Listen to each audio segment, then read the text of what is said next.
Hola, en este video, mi grupo y yo le presentaremos nuestra exposición sobre la segunda ley de la termodinámica, explicando sus significados y puntos fundamentales que la componen. También analizaremos sus aplicaciones, sus principios y varios ejemplos que permiten entenderla de forma clara. Nuestro objetivo es que al finalizar puedan comprender cómo esta ley influye en los procesos naturales y en el funcionamiento de diferentes sistemas. A continuación, damos inicio a la presentación. Bueno, el día de hoy les hablaré sobre la termodinámica y su segunda ley. Primero que todo, ¿qué es la termodinámica? La termodinámica es una rama de la física que se encarga de estudiar la energía y cómo se transforma, especialmente en forma de calor y trabajo. Básicamente, analiza cómo el calor, la temperatura y el trabajo interactúan entre sí y cómo estas interacciones pueden cambiar la energía de un sistema. En esta imagen podemos observar cómo el mechero calienta un matrax que a través de una tubería o un tubo calienta un tubo de ensayo.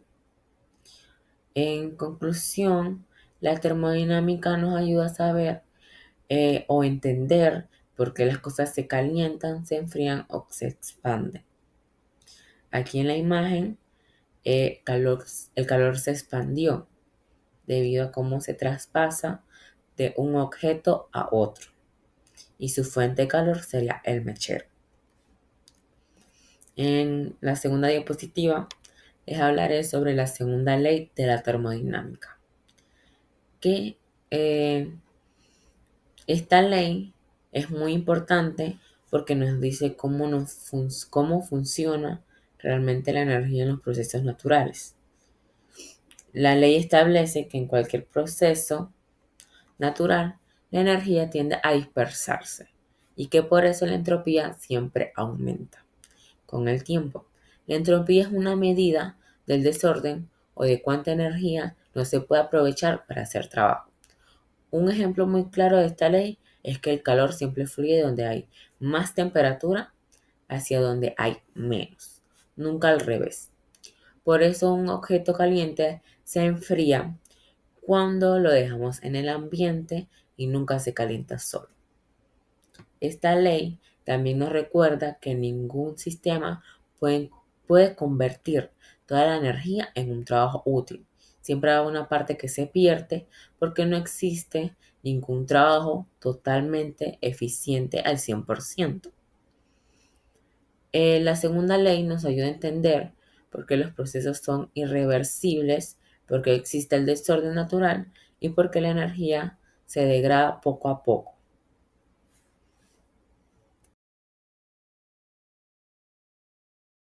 Bien, a continuación es mi turno de presentarles esta línea de tiempo, el cual muestra las diversas contribuciones que hicieron estos científicos a lo largo de la historia para el desarrollo de la segunda ley de la termodinámica, ¿vale? Empezamos por 1824 con Sadi Carnot, ya que este fue el primer científico en entender el funcionamiento de los motores térmicos. Gracias a su gran intelecto, a sus investigaciones y a sus diversas publicaciones, pudimos tener una base muy sólida para lo que fue el desarrollo de la segunda ley de la termodinámica. ¿Vale? Pasamos a 1851 con William Thomson, el cual formula un enunciado ya más formal de la segunda ley de la termodinámica, el cual dice que es imposible crear una máquina que en un ciclo tome todo el calor y lo convierta en su totalidad en energía, haciendo énfasis de que el calor no se va a utilizar esto todo y siempre va a haber un desperdicio. Aquí se consolidó o se empieza a consolidar la idea de la irreversibilidad de los procesos, ¿vale? Más tarde, en 1854, con Rudolf Clausius, se presenta un enunciado, o bueno, otro enunciado de la segunda ley de la termodinámica con una frase más famosa, por así decirlo, el cual decía que el calor no puede pasar de un cuerpo frío a un cuerpo caliente sin que haya un proceso de por medio. Y este científico, Rudolf Clausius, propone o introduce a esto el enunciado o el concepto de lo que es la entropía, ¿vale? Más tarde, en 1873, tenemos a la segunda ley de la termodinámica con un aspecto más químico, ¿vale?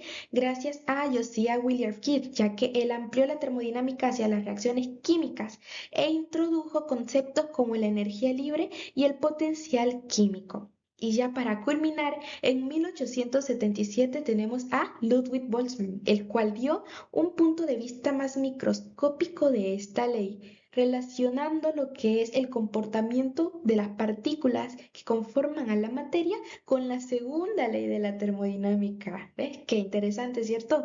Ya que él desarrolló la interpretación estadística de la entropía, estableciendo que la entropía aumenta porque los sistemas siempre tienden a estar en desorden. Bien.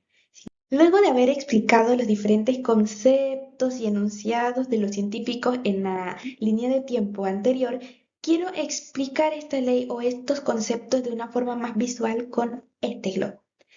El aire que se encuentra dentro de este globo se encuentra, bueno, o está relativamente ordenado dentro de este espacio tan pequeño, pero si lo soltamos, el aire se dispersa en el ambiente, mostrando así un aumento de entropía y un proceso irreversible, ya que el globo estando vacío demuestra que el aire que se ha dispersado no va a volver a entrar al globo por sí solo. Esto ha sido todo. Muchas gracias. Ahora mi compañero les va a explicar el otro punto de la presentación. Problemas explicados. Ejemplo número 1. Tenemos que una taza de café se enfría en el aula. Situación real. Una taza de café caliente a 80 grados Celsius se deja sobre una mesa dentro del salón de clase, donde el aire está a 20 grados Celsius. Queremos ver cómo aplica la segunda ley de la termodinámica y calcular un cambio simple de entropía. Tenemos que la masa del café está a 0,2 kilogramos y el calor específico está a 4180 joules sobre kilogramos por grado Celsius. Explicación del proceso. El café está más caliente que el aire del aula, por lo cual el calor pasa del café hacia el aire hasta que ambos estén en una temperatura de equilibrio. Esto sucede de forma espontánea. El calor pasa de lo más caliente hacia lo más frío y nunca al revés. En la segunda ley de la termodinámica nos dice que el desorden total, o sea, la entropía del sistema y el entorno aumenta. Podemos observar nuestro diagrama donde expresa los 80 grados Celsius del café y la temperatura del aire está a 20 grados Celsius. Para resolver este problema, el primer paso es colocar los datos. Tenemos que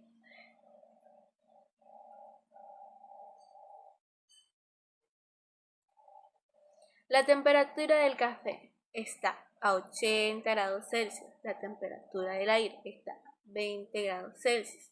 Tenemos que la masa del café está a 0,2 kilogramos y el calor específico a 4180 joules sobre kilogramos grados Celsius.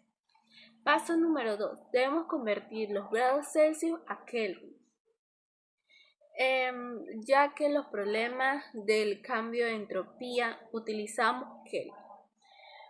Colocamos en nuestra fórmula los 80 grados Celsius, la temperatura del café, sumando los 273, dando como resultado 353 Kelvin.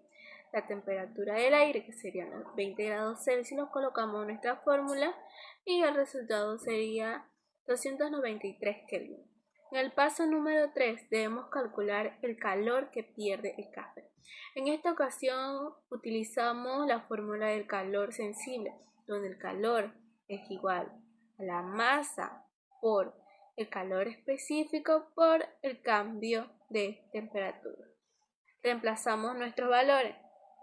La masa, que sería 0,2 kilogramos por los 4180 joules en kilogramos grados Celsius y el cambio de temperatura, que sería los 20 grados Celsius menos los 80 grados Celsius. Ok, aquí colocamos esta operación en nuestra calculadora y nos da a negativo 50.160 joules. El resultado nos da negativo expresando de que el café pierde calor. Okay. En el paso número 4 debemos calcular el cambio de entropía del café. Tenemos que el cambio de entropía del café es igual a la masa por el calor específico por el logaritmo natural y la temperatura final sobre la temperatura inicial. Reemplazamos los valores. Tenemos que la masa es 0,02 kilogramos, el calor específico 4180 joules sobre kilogramo por Kelvin y el logaritmo natural multiplicado también la temperatura final, que sería los 293 Kelvin, y la temperatura inicial, que sería los 353 Kelvin. Colocamos todo esto en nuestra calculadora y nos da negativo 155,5 joules sobre Kelvin. Paso número 5. Debemos calcular el cambio de entropía del aire. Tenemos que el cambio de entropía del aire es igual al calor ganado sobre la temperatura del aire. Reemplazamos valores. El calor ganado es igual a los 50.160 joules sobre la temperatura del aire, que sería 293 Kelvin, dando como resultado 171,1 joules sobre Kelvin. Paso número 6 y último de este problema sería sumar el cambio de entropía del café y el aire, que son los resultados que nos dio anteriormente. El cambio de entropía del café, que sería negativo 155,5 joules sobre Kelvin, y el cambio de entropía del aire, que sería 171,1 joules sobre Kelvin. Y así nos da nuestro resultado, que sería 15,6 joules sobre Kelvin. En el ejemplo número 2, tenemos que un cubito de hielo de 50 gramos, que sería 0,05 kilogramos, está hecho a 0 grados centígrados y esto se deja en un vaso dentro del aula de clase, donde el aire también está a 20 grados Celsius. Explicación del proceso. El hielo está a 0 grados Celsius y el aire del salón está más caliente, que serían los 20 grados Celsius, por lo cual el calor pasa del aire hasta el hielo. ¿Qué hace el calor? El calor va a romper las estructuras del hielo, convirtiéndolo esto en agua. Sin embargo, aquí no ocurre ningún cambio de temperatura. Según la segunda ley de la termodinámica, como ya había mencionado anteriormente, el sistema y el entorno aumenta. Podemos observar nuestro diagrama, que sería los 20 grados Celsius del aire y los 0 grados Celsius del hielo, que luego al derretirse también queda 0 grados Celsius, pero en forma líquida, que sería el agua.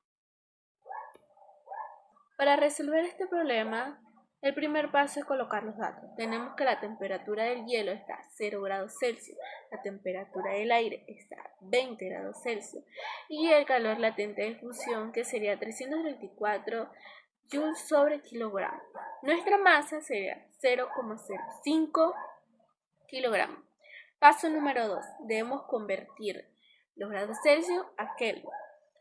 Como ya se había mencionado anteriormente, la fórmula del cambio de entropía necesitamos Kelvin, por lo cual lo vamos a convertir. Tenemos que la temperatura del hielo es de 0 grados Celsius. Se coloca nuestra fórmula, que sería Kelvin igual a 0 grados Celsius más los 273, dando resultado 273 Kelvin. Hacemos lo mismo con la temperatura del aire, que serían los 20 grados Celsius. Kelvin es igual a los 20 grados Celsius más los 273. Y nuestro resultado, 293 Kelvin. Paso número 3.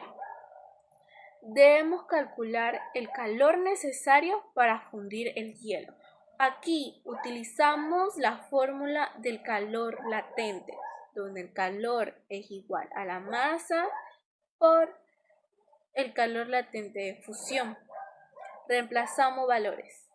Tenemos que el calor es igual a la masa, que sería 0,05 kilogramos, y el calor latente de fusión, 334 joules sobre kilogramos. Nuestro resultado sería 16,70 joules. Paso número 4. Aquí calculamos el cambio de entropía del hielo. El cambio de entropía del hielo es igual al calor sobre la temperatura del hielo. Reemplazamos los valores también. Nuestro calor sería 16,70 joules y la temperatura del hielo sería los 273 Kelvin. Colocamos todo esto en nuestra calculadora y nos da a 0,06 joules sobre Kelvin. Paso número 5. Cambio de entropía del aire. Aquí tenemos que el cambio de entropía del aire es igual al calor sobre la temperatura del aire. Reemplazamos los 16,70 joules sobre la temperatura del aire, que sería 293 Kelvin. Colocamos todo esto en nuestra calculadora también y nos da como resultado 0,06 joules sobre Kelvin. Paso número 6 y último. Aquí debemos calcular el cambio total de entropía. ¿Esto qué quiere decir? Debemos sumar el cambio de entropía del hielo más el cambio de entropía del aire. Reemplazamos todo esto, que sería los 0,06 joules sobre Kelvin, que sería el cambio de entropía del hielo, más los otros 0,06 joules sobre Kelvin, que sería el cambio de temperatura del aire. Sumamos todo esto, que sería 0,2 joules sobre Kelvin.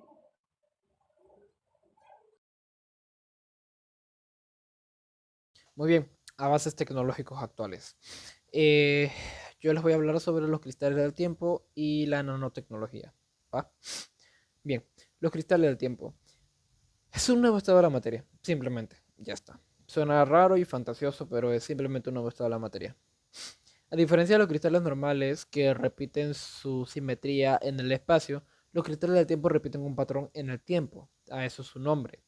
Esto se logró a través de simulaciones de supercomputadora, donde se rompía la simetría temporal de un fluido, haciendo de que básicamente sus partículas fluyeran de manera constante, rompiendo esa simetría y creando un patrón en el tiempo. ¿Va? ¿Y esto de qué nos serviría? Se harán la pregunta. Bueno, básicamente nos sirve para la física avanzada, la computación y, si mal no recuerdo, para la tecnología cuántica. Que esto básicamente nos permitiría entender nuevas formas de la materia.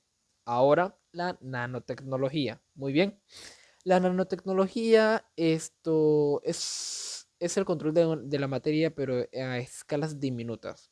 La nanotecnología se caracteriza porque es básicamente materia tan pequeña, o sea, para que se hagan una idea, un nanómetro es millones de veces más pequeño que un milímetro. Y gracias a esto, o sea, básicamente se han podido crear medicamentos más efectivos, se ha podido crear chips más potentes, paneles solares más eficientes, si no me equivoco. Y también podría ser de que se haya creado sistemas de purificación de agua. Entonces, dicho esto, la nanotecnología es bastante importante en la actualidad, así como los cristales del tiempo, ya que esto nos demuestra que la ciencia actual está avanzando de manera bastante eficiente, a pasos agigantados. Y lo que esto hace es demostrando que la ciencia no avanza solo por avanzar, sino que poco a poco las cosas que parecen que en un futuro, que serían algo bastante futurístico, algo por el estilo, están más cerca de lo que creemos. Y quizás más tarde que temprano, aquellas cosas que nosotros veíamos como un futuro lejano pueda que esté a nuestro alcance, porque esto nos ha ayudado para la medicina, para comprender cómo curar una enfermedad, para ser más eficientes los sistemas, para, no sé, avances tecnológicos importantes para la humanidad. O sea, está sirviendo para muchísimas cosas, la nanotecnología y los cristales del tiempo, que tienen bastante potencial. Por eso quería darles este punto, ya que son dos cosas bastante importantes. Los cristales del tiempo, como las mejoras ya dichas, y la nanotecnología, que no fue muy bien explicada, pero creo que lo di a entender. Aplicaciones actuales. La segunda ley muestra que siempre se pierde parte de la energía en cualquier proceso, así que ninguna máquina es 100% eficiente. Esto sirve para mejorar motores térmicos, refrigeradores y procesos industriales al entender dónde y cómo se desperdicia energía. También explica por qué los equipos tecnológicos generan calor y necesitan buenos sistemas de enfriamiento. Además, ayuda a comprender fenómenos en el clima, la biología y la medicina, mostrando cómo la energía se dispersa y cómo se mantienen los equilibrios naturales. La segunda ley de la termodinámica es clave porque explica que la entropía del universo siempre aumenta, haciendo que los procesos sean irreversibles y que la energía útil se degrade con el tiempo. Gracias a eso entendemos el comportamiento microscópico de los sistemas y los límites de la eficiencia en tecnología, industria, clima y biología. En esencia, muestra por qué los procesos solo van en una dirección y por qué ninguna tecnología puede ser totalmente eficiente. Muchas gracias por su atención.